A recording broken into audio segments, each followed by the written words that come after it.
This series contains adult language and descriptions of graphic violence. Listener discretion is advised.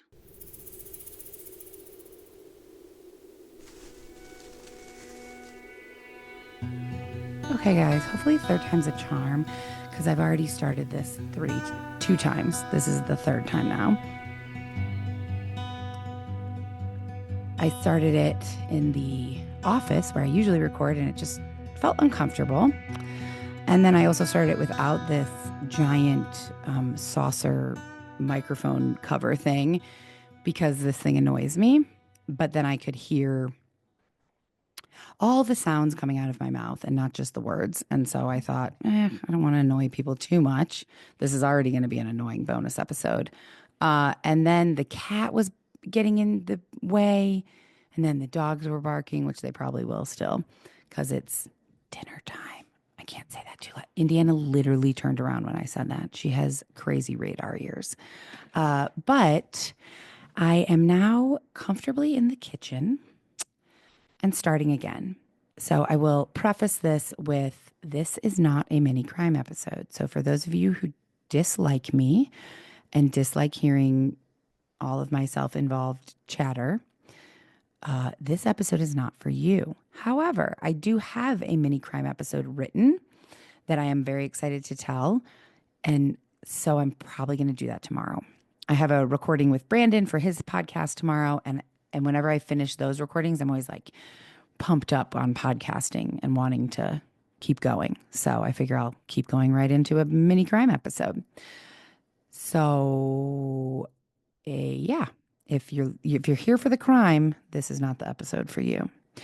If you are here for it would be great if I could say like wine and something, because that would rhyme. I don't have any wine. So, well, I have some red wine, but I don't really drink during the week. So yeah, I know that I did like a quick check-in maybe before we left for Flagstaff. I think that was one of the days that I recorded with Brandon. So that reiterates my point that I get like in a talky mood with him, and then I want to keep going. So tomorrow. But today I'm just going to talk about myself. I wish I could talk about you guys. I wish that this was like a live recording and I could say, how are you guys doing today? And I could see all your responses, or you could actually talk back. That would be way more interesting probably for everyone, including myself.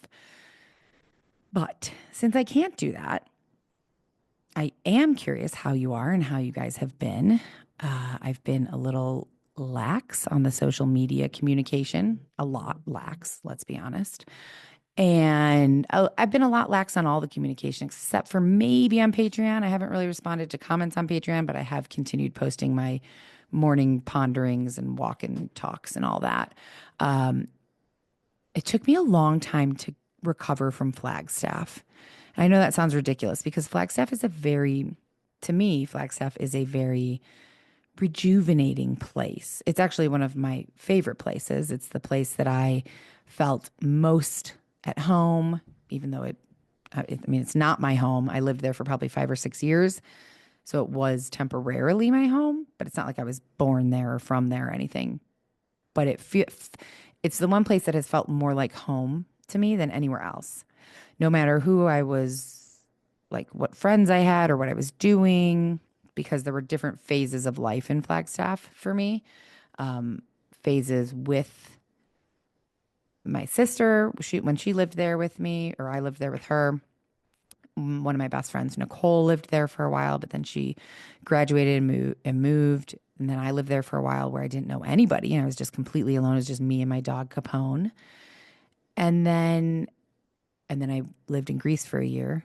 And then I moved back to Flagstaff after Greece and met a ton of people and had a ton of friends living in the same like Flagstaff Village apartment complex. And it was glorious and wonderful. And each phase was wonderful. I just really have a deep, deep love of Flagstaff. I love the way it looks. I love the way it smells. I love the seasons, the people. I mean, I want to say everyone there is so amazing. I know that's an overgeneralization, but even this trip, like not quite 20, but many years later, of not having been there except for we went there for Jackie's bachelorette.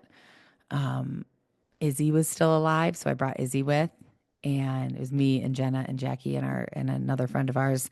And then Izzy came, and we stayed at a hotel there, and we went out to the bars, and Izzy came to the bars. Like I brought her out to all the bars until 2 a.m. She was a real trooper. But outside of that, I don't think I've really been back much, maybe one or two times until this past week. And it was just as wonderful and magical as ever.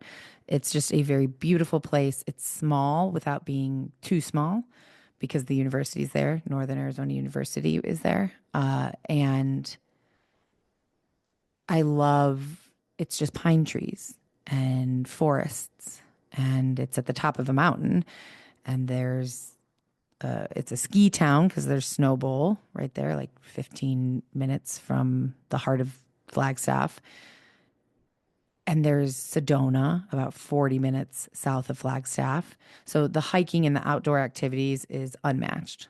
I mean, skiing, rafting, canoeing, hiking, rock climbing. I mean, there's just no shortage. It's a very kind of hippie granola town in many ways, which suits me. I love that.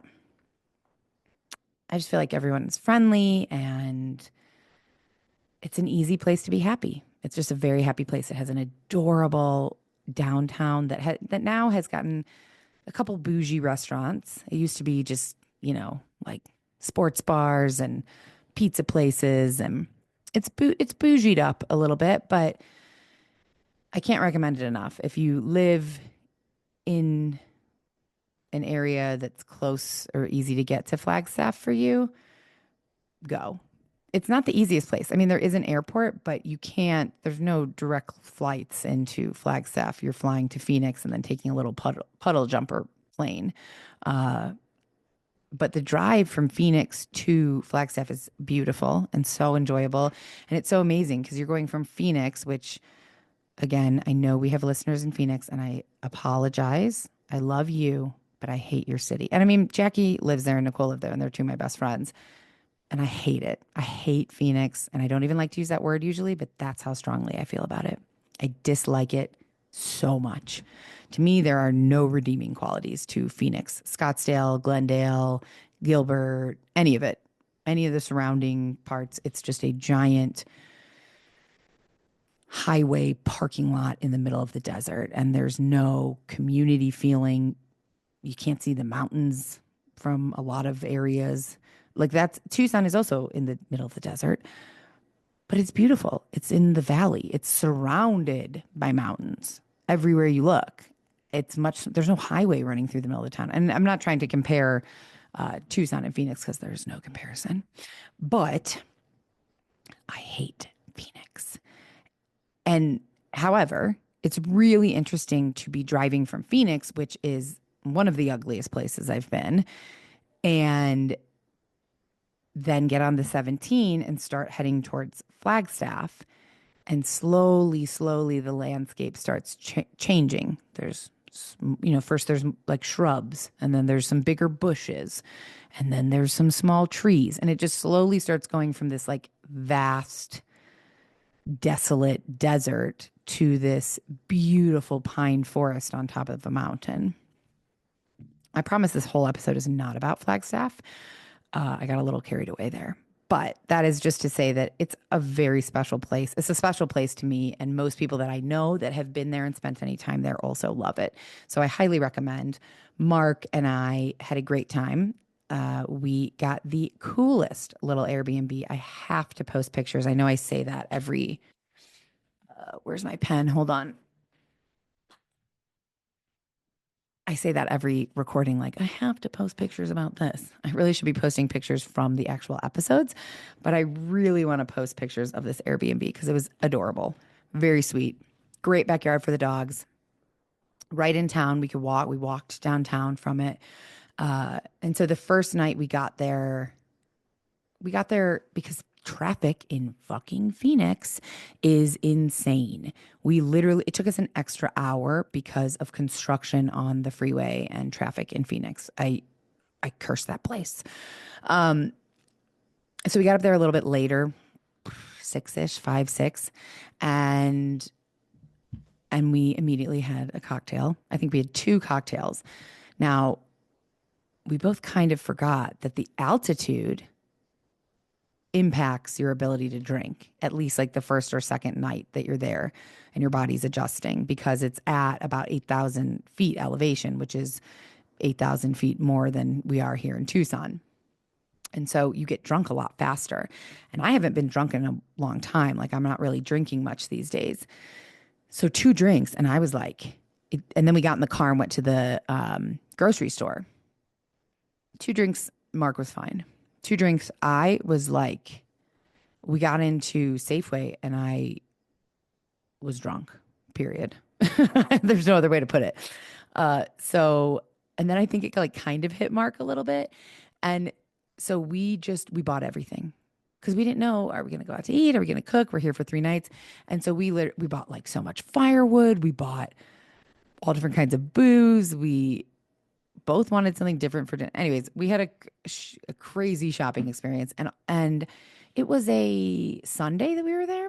Well, Sunday must be a big grocery shopping day for college students because that grocery store was packed. It was like a party in there. So we had a really good time. And then we went home and cooked and listened to music, and we made a fire. There's a fire pit outside, which Henry loved laying by. Henry did great. I was a little nervous because, of his heart tumor. It affects his breathing. And I thought, uh-oh, with the altitude, it might be a problem. And so before he went, I said to Mark, look, if we get up there and Henry's having trouble, we're turning around and going home. And that's just how it's going to be. And he completely agreed. And that was fine. But he didn't. It didn't seem to affect his breathing at all. He loved that it was cool out because it was chilly. He loved the fire pit. And so we had a really fun time our first night just doing basically exactly what we do here, which was drinking, cooking, dancing, and enjoying this very cool Airbnb. The next day, and I promise I'm not going to give you like a full breakdown of every moment, but we went to breakfast. And so I was trying not to be bossy. Like, I lived here. Let me tell you where we're going to eat. So I said, why don't you find a breakfast place that you want to go to? Also, I'm not like that hungry in the morning, so I didn't care that much. And so Mark was like, I really want chicken fried steak. I've never had it. I don't even exactly, well, now I do, but I didn't even exactly know what it was. That would never guide my breakfast decision. But I said, okay, great. Because I can eat anything. So fine. Find a place that has chicken fried steak. And he did. And so we started driving there. I put it on the map. We start driving there, and it's actually about 10 minutes outside of downtown Flagstaff. I was thinking we just walk into downtown and have breakfast somewhere cute downtown because there's lots of places. Well, this is about 10 minutes, 15 minutes outside of downtown, down Route 66. And we pull in, and I'm like, well, where is it? This is a motel or a hotel. I don't know. And he's like, I don't know. And we're looking, and I'm like, oh no, it's the restaurant at the motel. He's like, oh, well, do you not want to eat here? I was like, no, who cares? I mean, like, it may be good. Might be good. And it was. He enjoyed it. It was fine. And then we walked around downtown. We went to one of the dispensaries there, really nice dispensary called Noble Herb, I believe. And then we did the coolest thing. We were both feeling a little bit hungover from the night before. And the next day we went to the Grand Canyon. So I was like, we gotta like shake this hangover off. And so we went to High Country Motor Lodge, I believe it's called, also a motel. We had a lot of motels during this trip. It was one of the most beautiful motels. Obviously, they recently, I don't even know if they renovated it, but they definitely redecorated it. It looked like they had somebody from like the Great Gatsby come in and redecorate. The whole entire outside of it is black. And the inside of it is equally like dark colors, but like with these beautiful amber lights and dark purples. And it was stunning. I'm going to post pictures of it. Let me write that down as well. My feeble brain, Motor Lodge. And so I saw something on their website. I was looking up because I was like, it'd be fun to go in a hot tub when it's cold in Flagstaff. The Airbnb didn't have a hot tub. I'm like, I don't know. Are there places where you could just go use a hot tub? I don't know. So I was researching it and I came across this high country motor lodge that said you can do the Nordic spa experience. We didn't really know what that was, but it said it was $50 for two people. And I was like, let's try it. So we both forgot bathing suits. So we had to go buy bathing suits. And then we bought bathing suits and we stopped at Goodwill just to look. And Mark walked away with two of the nicest jackets for I think under $50. He got a North Face jacket and a Marmot. It's like an outdoorsy brand. I feel like that's a weird way to say it, but I think that's how you say it. Marmot. Anyways, so nice. And he brought up a good point. He was like, we need to come up to the Goodwill in Flagstaff like at the end of the year and at the beginning of the year because students who are in Flagstaff for just for school and are either moving home for the summer or graduating and leaving, a lot of them probably, there's a lot of people from California, Nevada, I mean, warm places, generally warm places that don't need all this ski gear that they buy when they get to Flagstaff. So a lot of them probably end up giving it to Goodwill. I mean, there was a plethora of really nice outerwear at this Goodwill. So he was very excited and talked about this Marmot jacket the rest of the weekend, by the way. And so we went to the High Country Motor Lodge. I was like, well, can you explain to us what this is? And he's like, yeah, he explained it. I said, oh, let's do it. So basically what it is there are two private saunas. They're in their like own little like hut almost. And so you walk in and there's a really nice changing room with robes and towels and canned water, fancy water. And am I recording this? Oh my God. Thank goodness. Because I couldn't do this again. Uh, I would be bored with myself. So this like little private dressing room and it's connected to a private sauna. Really nice. So we go in, we put on our bathing suits, we go in the sauna, and there's instructions on the side that say like stay in the sauna for 15 minutes. We did. I have not been in a sauna in I don't know when the last time was, a decade more probably. Holy hell. Wow. Not hungover, it still would have been really aggressively hot, which obviously it's supposed to be. I understand that. Hungover, it was painful, but we stuck it out. And then you leave the sauna and you put on your little bathrobe and you walk outside to the outdoor swimming pool, which they refer to as a plunge pool, but it's really like a giant regular swimming pool. It's also probably 45, 50 degrees outside. The pool, I have no idea what temperature it is, but I've never experienced cold water like that. I jumped in. I didn't jump in. I actually walked in on the steps. Mark dove in and immediately got out. I walked in and stayed in for as long as I could, which was maybe 15 seconds. My legs were almost going numb. I mean, it was so cold. And so I got out. So I did that a few times. I got out and then I was like, okay, do it again. Get back in a couple times. And then and then you're supposed to go over to the hot tub. And we did, but first we sat on the side. And within like a few minutes, I felt amazing. Before going in the hot tub, this is just the sauna and then the cold plunge. And I know cold plunge is like, oh, it's like all the rage and everybody has like, horse troughs in their backyard they fill with ice and jump in it there and stuff. And like, I've taken a cold shower. Yeah, it feels good, I guess. When I say I get it now, I get it. Like, hangover, gone. I felt, with the shot that I've been taking, like my stomach is kind of always a little nauseous. Like it's just always a little off. I never feel like amazing. I felt amazing. It was so fucking awesome. I was like, that's it. We're getting a horse trough. We're putting it in the backyard. We're just going to get it. We have to get an ice maker so that we can fill it up with ice all the time. And I want a cold plunge every day, which is like very par for the course with me. I become obsessed with things and I will do them incessantly until then I'm like over it. Indiana agrees. Uh, oh, please stop it. Oh, so sad. What's the matter?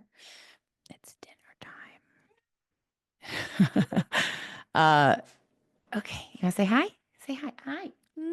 Thank you. Thank you. Nice kisses. Okay.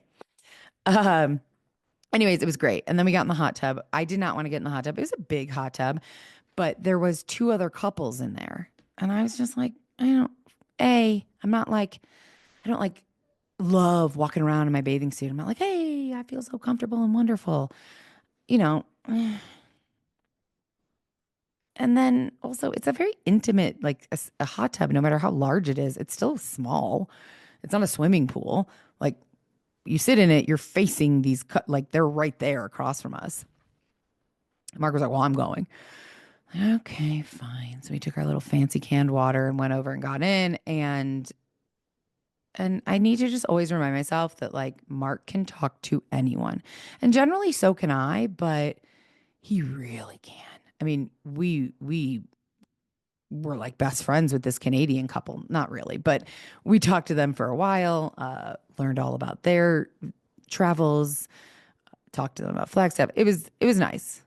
It was very comfortable and lovely. And then we got dressed and left. And I felt amazing. And then we went to the best Mexican restaurant ever called Martin's. If you are in Flagstaff and you can go to Martin's and get the birria tacos and the cheese dip, please do. It is so fucking life changing. Amazing. And then we were exhausted from all the drinking and hot tubbing. So we ordered pizza and went and picked it up and then went and picked up Crumbl cookies, which I've seen all over social media, like people doing taste tests of this and that. And like the flavors, I guess, change every week. There's maybe 6 to 8 different choices. I think there's only like 5 or 6. Um, so we got 4 cookies. I mean, and they're big. They're sharing size cookies. But you have to go in and it's so weird. And I don't know if this is just the Flagstaff location or if this is everywhere, but you walk up to the counter and there's people behind the counter, but they're putting the cookie boxes together. They don't even look at you, nothing. So it's just an iPad and you put your order in and pay all right here at the iPad and they're kind of like standing there like waiting for and then your order goes from that iPad about 3.5 feet to the iPad hanging on the wall there so that they can put it together. And it just seemed like, why can't I just tell them? I don't know. It seemed a little ridiculous. But at the same time, I did mention that Flagstaff is kind of a hippie town. So I think like that's probably it definitely was when we were there. There was a line. Probably a real popular munchie spot for people. Because I know if I lived there, I would be hitting up Crumbl cookies every time I smoked pot for sure. um, and they probably don't want to deal with all the high people. So maybe that's why. But they were good. Um, I would have liked some different flavors, but they were tasty. That's all I really have to say. I guess I wouldn't be very good at reviewing things. Um, like Mark, but some of them weren't. Mark got 2 things that weren't cookies. He got like a French silk pie, which came in like a little mini pie thing, and it had like a cookie crust, but then it was literally French silk pie on top of it. And then he got a vanilla cake, which was a miniature little bundt cake. Like these aren't cookies. I got a banana cookie with frosting, which I thought would be disgusting. It wasn't. It was good. And then the only other one they had was a Biscoff lava cookie. And Biscoff, like, um, what is it? Delta flights? I don't know. There's some airline that gives you these Biscoff cookies. And I don't know what flavor they are. They're like cookie flavored, they're butter flavored. I don't know. It was good. I'd be satisfied with an Oreo. Just saying. Um, then the next morning we got up and we went to the Grand Canyon. We were going to go early to watch the sunrise, and then we didn't because it just was too early. So the Grand Canyon is an hour and a half from Flagstaff. I've been before. I did not remember it was that far away. It was many years that me and Jenna went with some of our friends when I think we were both living there. Um, and so we went, and look, the Grand Canyon is spectacular. It's beautiful. I would love to hike down into the Grand Canyon, and there's like a lodge at the bottom, at the very bottom that you can stay at. That would be cool. You can ride donkeys down. That would be cool.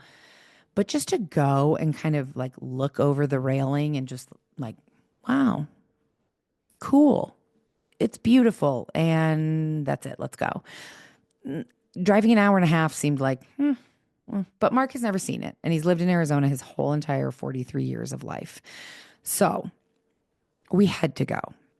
And so I was fine with going because, like, I don't care. We could go stare at a wall and we'd have a good time. So we had fun in the car ride and stuff. And, but I wasn't expecting much. I was kind of like, we'll look at it. Maybe we'll drive from one scenic vista to the next, and maybe we'll get like some lunch. And we got there, and it is like fucking Disneyland. Not exactly, but okay, not even close. However, I forgot what it was like. I thought you just kind of drove up and like parked, and then there it was. But no, there's like an entrance, there's lines of people waiting to get in. You have to pay 30 something dollars just to park there for one day. And then you get a map, and there's different lodges and hotels and restaurants and pathways and hiking trails and biking trails and all kinds of things. So I was like, whoa, I don't remember. So let's go to the visitor center. And we were like, yeah, let's go to the visitor center first. And I stopped to go to the bathroom. When I came out, Mark was like, let's rent bikes. Let's rent e-bikes. And I thought, I've never ridden an e-bike. Cool, let's do it. And it was the greatest thing that we've done. Maybe not ever, but it was really cool. E-bikes are fucking awesome, by the way. It was like a partial e-bike. Like it had e-bike assist or something, I think. So it wasn't just a fully electrical bike. Like you're still ride. It was still hard. I was still sweating. Uh, and so you can rent them for 2 hours or for a half day or for a whole day. And the guy is like showing us on the map, and he's like, well, for 2 hours, you really can't do much than just go right here on this path. You can go around here, and there's some pretty vistas down here. Now it gets pretty crowded on this path because it's the easiest path and blah, blah, blah. And we're like, well, we want to do this path that like goes all the way around, most of the South Rim. And he was like, yeah, you're not gonna have time to do that. And we're like, okay. He's like, because you got to ride it from here where we're picking the e-bike up at the visitor center all the way, blah, blah, blah, all here. And then you get to the scenic part. And we were like, okay. And so he went away to get like the waivers. And Mark's like, we're going to put these e-bikes in the back of my truck, and we're going to drive them to, halfway through the yellow trail or whatever. Then we'll get on and ride them the rest of the way. Great. Let's do it. And we did.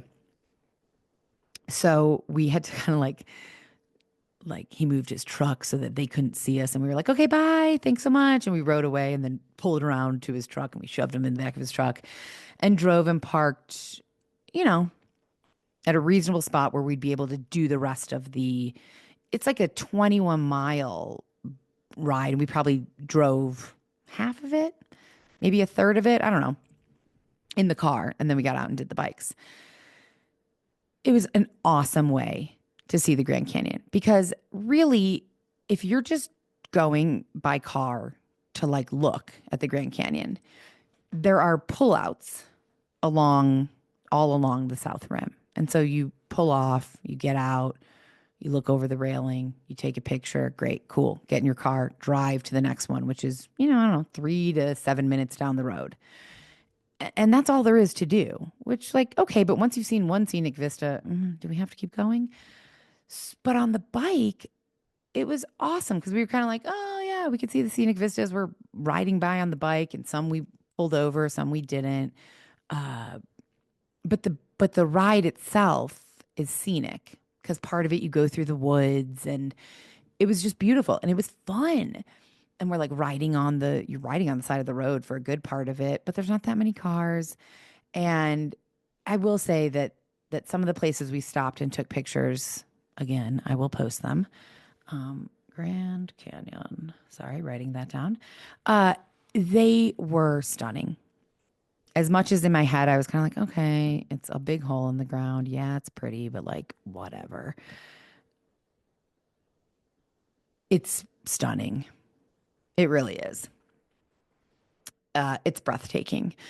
And while I still stand by, like, once you've seen one scenic vista, do I need to see eight more? No, probably not. But it's the first, like, I haven't seen it in, I don't know, 15 years. And so seeing it for the first time, it does. It takes your breath away. And Mark had asked me, like, are you scared of heights? A lot of the places that you pull off have a railing, a safety railing, and a lot of them don't. I mean, you can definitely just like walk out on a ledge. There's no one being like, oh, that's not a good idea. Don't do that. Uh, there's, I mean, we were talking about like, well, if I like couldn't go on in my life, or I knew I was going to die in the next, month, and I wanted to just do it myself, you could just come here and just take a swan dive off of any part, really. It kind of was shocking actually how dangerous it was or could be.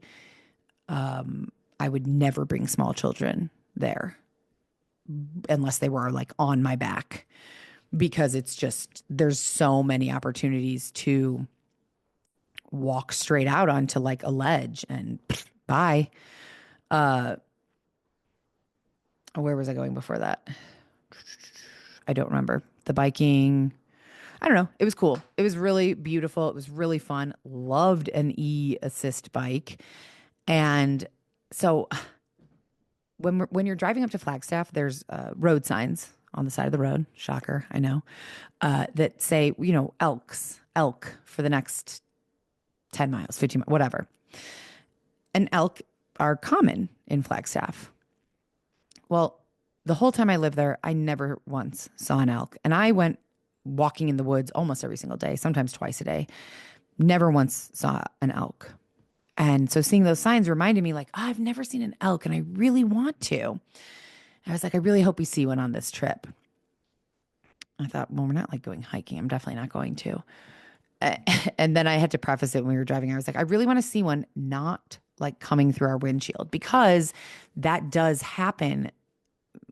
I don't want to say frequently, but that is not uncommon, because the road to the 17 to Flagstaff, you're winding around a mountain. You're just kind of going up. And in the winter with the snow, and there are no street lights on a lot of the 17. So it is pitch black. And that is something that you hear about people, hitting elk, unfortunately.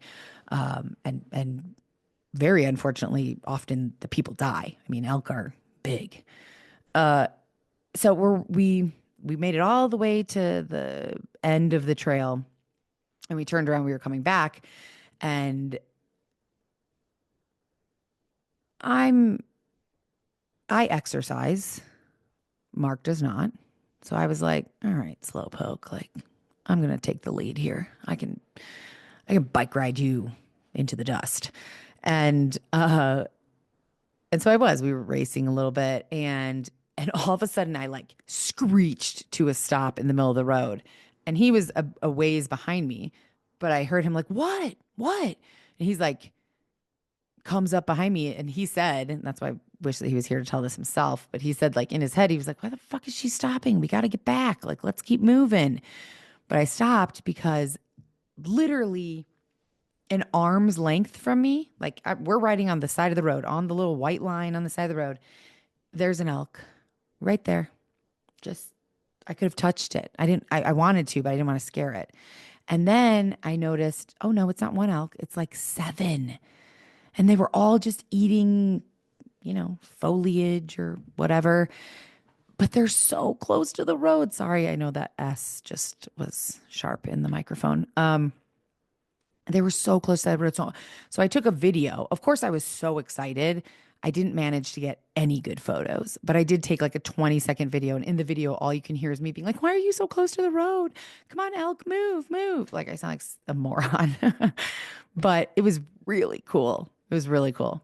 And it was great. It was I highly, highly recommend if you go to the Grand Canyon and you are, comfortable riding a bicycle, do the e-bike assist. It was inexpensive and it was a much, much, much cooler way to really see a lot of different angles of the Grand Canyon without having to be getting in and out of your car.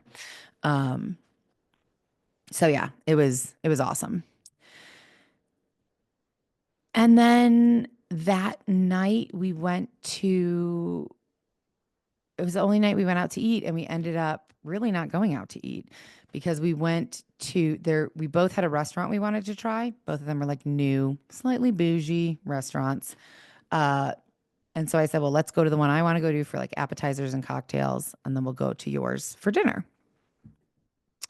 And we did go to the one that I wanted to go to. It's called Atria, and it's right in downtown Flagstaff. We went there for appetizers, and we had like 5 different styles of oysters, which were all fucking amazing. And then Mark got beef tartare, which I've never had. Um, I think Michael made it one holiday season.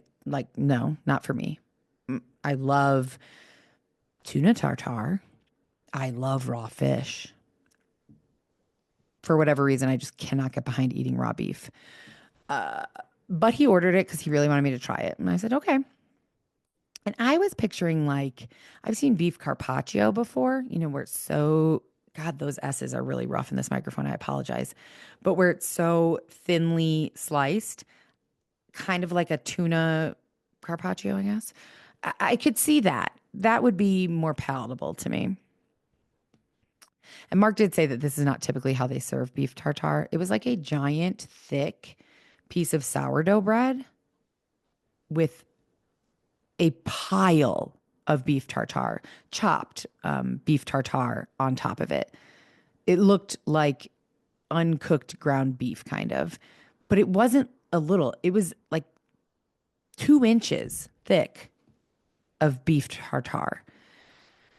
And he said that that's not a typical preparation, but he wanted me to try it. And I did. And really, the flavor, awesome. I mean, it tasted good.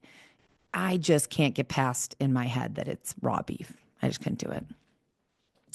And then we went to like a brewery, and then we went to the Monte Vista to have a drink and play some pool. And by the time I was like, I'm starving, let's get dinner, it was like midnight and the restaurants were all closed.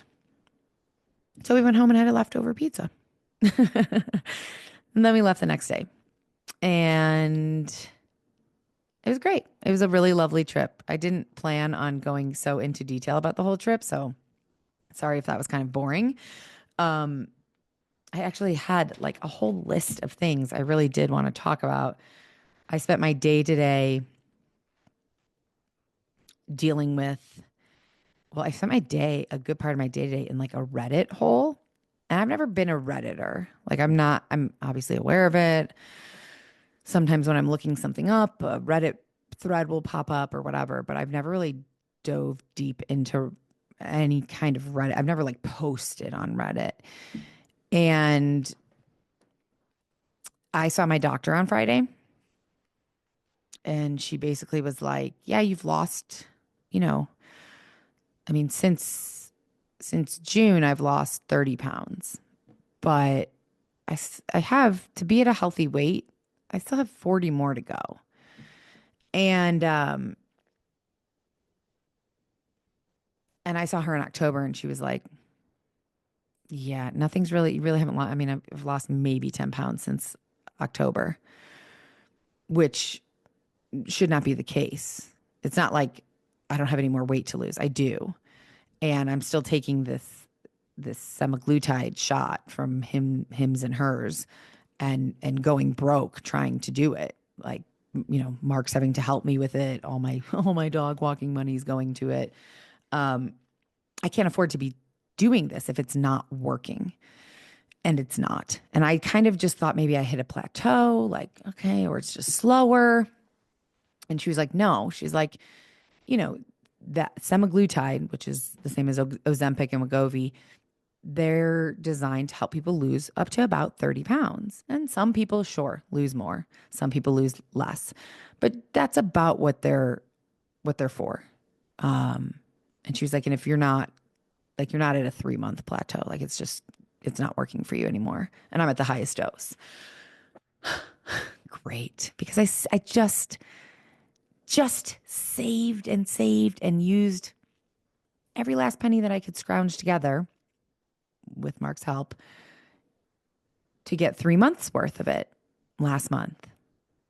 So now I have 2 months of it that are useless to me, basically, which is very frustrating to me. Anybody who's dealing with financial issues or, lives paycheck to paycheck or has to stick to a very tight budget, like, I'd assume you understand that, like, if you splurge on something or if you save and save to buy something and then that something doesn't turn out to be as useful or enjoyable or what you expected, like, that is that much more crushing. If I had all the money in the world, it's like, oh, well, fuck it. All right. So what? So I wasted an extra whatever amount of money, but I can't afford to be wasting money.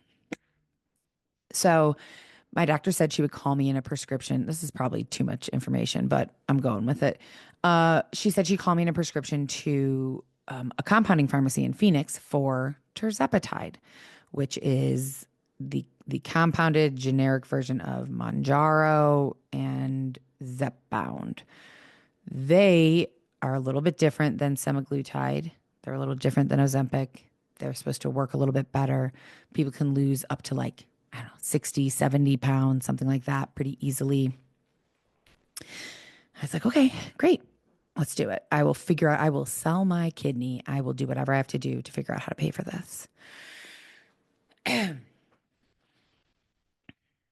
The pharmacy in Phoenix contacted me today and said, okay, we're ready to put together your medication. We need you to pay the invoice. They sent it to me, $625. And I immediately said, okay, well, how much is this for? Like, how long will this last me? And they said 1 month. No, I'm sorry. No, I can't do that. And so I don't know why, but I got on Reddit where there's plenty of, like, community. Well, I don't even know what they're called. Communities, subreddits, I think, for compounded tirzepatide, compounded semaglutide, for all of these, weight loss shots that everyone is so fucking tired of hearing about, including myself, honestly. But, like, I've made it this far. I have been working hard to lose weight my whole entire life, basically. But since starting this shot, I have really stuck to the no drinking, eating 120 grams of protein a day, lifting, all the fucking annoying things that I don't actually really want to do. I like working out and eating healthy to a certain degree, but, like, I've been really sticking to it. And I can't afford, nor do I have the emotional bandwidth to continue trying and seeing no results. It is so soul crushing. And I know for a lot of people that probably doesn't make sense, because it's like, wow, there are so many more important things and issues in the world than losing weight or body image or any of those things. And I totally get that. And I totally agree. But for people who have struggled with their weight, whether it be for a little amount of time or for many, many years, like myself, it is soul crushing. And I could cry talking about it, because unfortunately, whether it's our society, whether it's the family you were raised in, whether it's just the expectations you put on yourself, it doesn't matter where it comes from, really, but how we look is such a huge part of, for most people, I'm not saying for everybody, but for most people, it's such a huge part of their identity. And how I look and how I feel about how I look. I don't mean makeup or haircut. I just mean in general, certainly the health of my body and my body. Yeah. I mean, that's what it is. It impacts my confidence in everything. So in doing the podcast, in my relationship, in my career. And I realize that I'm in therapy. Don't worry. I know that there's probably some unhealthy things there, but it's hard. And for people who have never dealt with it, it's hard to understand because Mark hasn't really dealt with being overweight ever. He's never really spent time thinking about his body or should I eat that? I shouldn't eat that. Did I work out today? I need to work out more, blah, blah, blah, blah, blah. He's never had that internal monologue or dialogue. And I have my whole entire life since I was, I don't know, since I can remember, since I was 6, 7 years old. But seeing me struggle and watching me hate myself and get so frustrated and spend a good amount of my mental, emotional, and physical energy thinking about what I'm eating, thinking about how I look, thinking about if my clothes fit, thinking about feeling guilty if I didn't work out, all those things. He, I think, gets it more, but I also understand that's hard for him and for anybody who's listening who's never dealt with that. This is probably a very boring conversation for you. So I apologize for that. But anyways, that all started because I spent a lot of today in Reddit. Basically, I posted that the invoice that they sent me and was like, is this reasonable? I've never taken this terzepatide. I've been on semaglutide, but I'm really looking for something to help get me the rest of the way to my weight loss. Like, and it's not about the number, really. It's about I can look at my body and know this is not a healthy weight. And the people on Reddit, when I tell you, in 2 hours, I gained more advice and information than Google or my doctor or anyone could have given me. Like, they told me the telehealth sites that are reliable, that are reasonably priced, what I should say to them, how to get in touch with them. There's this big thing that it may not, compounded versions of these weight loss drugs may not be available after March 19th. I've seen, yes, they will, no, they won't, blah, blah. People are telling me how to, like, you got to stock up so that you have enough for the next 6 months. So incredibly helpful. And I ended up ordering, I didn't get it from the pharmacy where my doctor called it in. I just can't afford that. It's ridiculous. Um, because I was like, well, okay, I just won't pay my like electric bill and my phone bill. I'll just pay it late. I'll pay it next month, so that I can afford it. Well, I would have to not pay my electric bill, my phone bill, my gas bill, my car insurance to be able to afford that. Like, forget it. So a bunch of people recommended this telehealth company called Brello. And it seemed easy. It seemed reliable.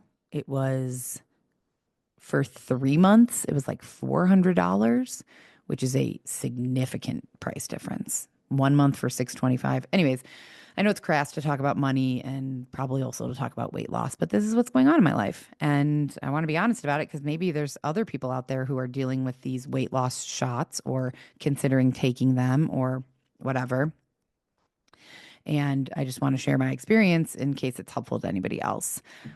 So we'll see. I'm hoping I get approved. I filled out all the like online forms, and I should know by tomorrow if they approved me, and then hopefully have the medication by next week. And hopefully it will start working because it is very frustrating to, it feels like I'm banging my head up against a wall. Like, I'm nauseous a good amount of the time.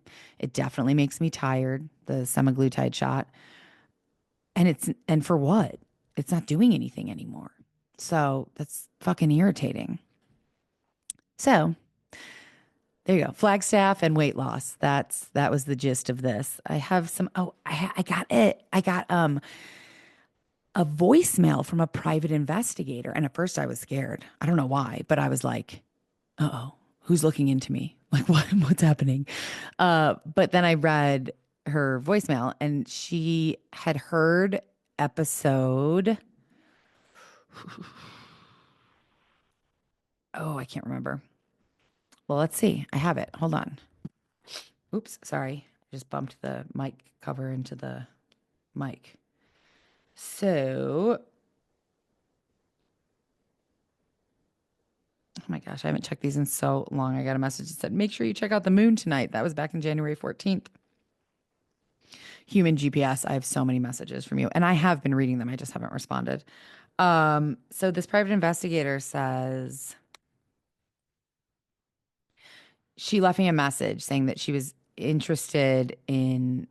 to an episode and was interested in talking to me. And so I texted her and said, hi, I saw your voicemail. Happy to chat, but wondering if you could give me a little more context because I was kind of freaked out. And I said, while I do research these episodes to the best of my ability, I rarely, if ever, am able to speak firsthand with family members or individuals involved. So I really don't have much more information than is available to the public. But please let me know what you're looking for. And she said, I've read many media reports on the Nicole Glass, Melissa Mason murders, as well as listened to a few podcasts. Yours is one of two that had details not included in media reports. Were you able to get your hands on one of the initial police reports?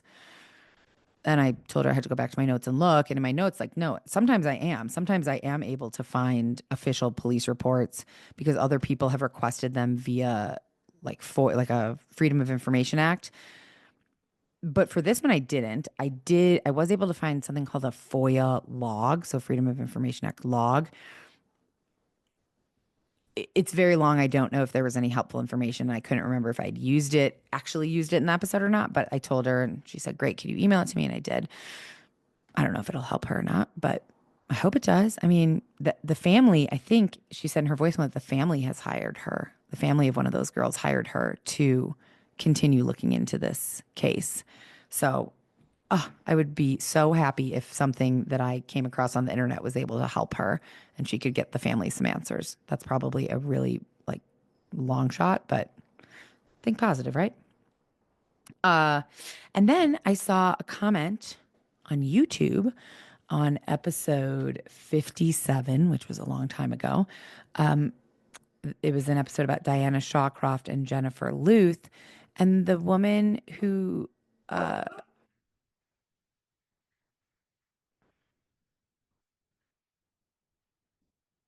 Indiana sees someone outside.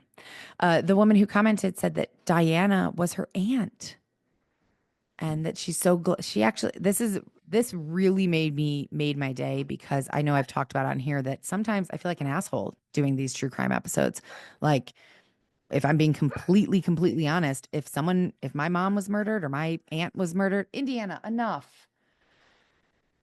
I I heard someone someone who didn't know us except for what they've read on the internet did a podcast about it. I think I'd be pissed. I can't say for sure, but I feel like that would annoy me. And this woman said, Diana was my aunt, and I'm so glad that she's still being talked about, and there's still, the people are still shining a light on this case. Hopefully, one day we can have more answers. And that is the first time I've ever heard from somebody who knew or was a family, not knew, because I have heard from some people who knew people in the cases. But that's the first time I've ever heard from a family member of one of the victims of one of these cases. And it just, it felt like a big sigh of relief because if I do think too hard about it, it makes me not want to do, to do this. I would love to do this. I'd love to just sit and chat with myself and have you guys on occasionally and just chit chat. But it makes me, if I think too hard about the families and how finding out that their loved one is the topic of a podcast, I don't know. It I can't disagree with some of the people out there who say that like true crime podcasts and stuff and documentaries and stuff like that are glorifying it, are giving too much attention to the murderers, are not taking the cases seriously. And I get that. I could see that. So it was just a really nice thing to get that comment. So thank you for commenting.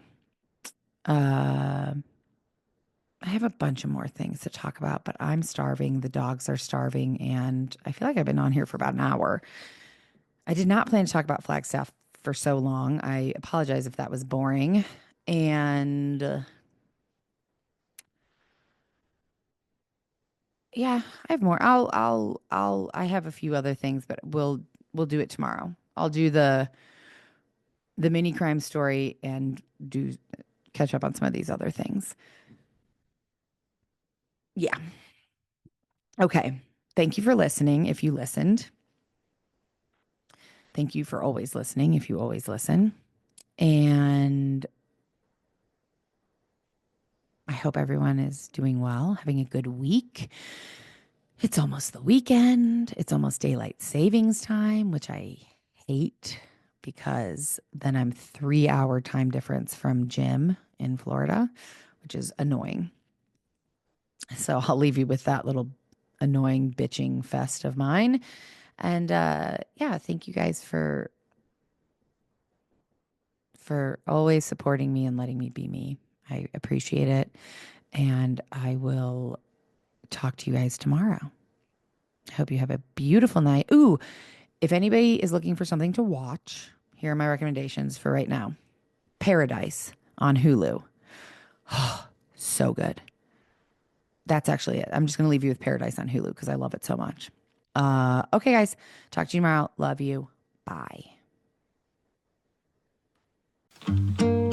Death by Southwest is hosted by Jenna Schneider and Margot Carmichael. Executive produced by Margot Carmichael. Produced by Jenna Schneider. Audio editing and sound design by Margot Carmichael.